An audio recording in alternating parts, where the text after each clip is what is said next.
Okay, so at this point we're ready to start to gesso our fabric, which means we're just going to put this white paint called gesso, over the surface of the fabric. That's going to just make the fabric not so porous, so we're going to be able to paint it a little bit easier. So I'll have paint cups and these plastic bags out at tables, because we'll all do this together, and it's kind of a messy process.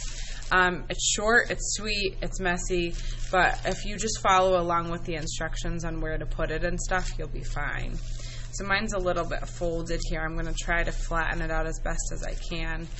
You want to keep it as flat as you can. And I'm dipping my brush into the gesso. I'm squeegeeing off some of the extra paint on the sides, and then I'm just going to cover the whole thing. I don't want to get this on my clothes because it's not going to come out of my clothes. I also want my paintbrush strokes to be pretty even. So you see here, these are pretty even.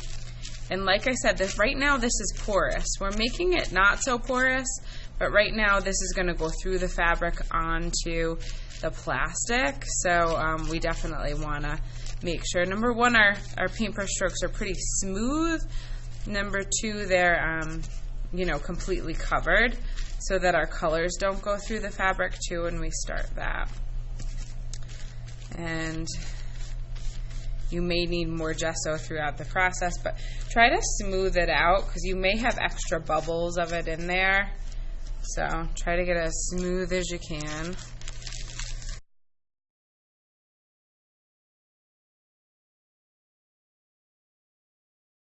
Once it's completely covered, just follow the instructions for where it goes.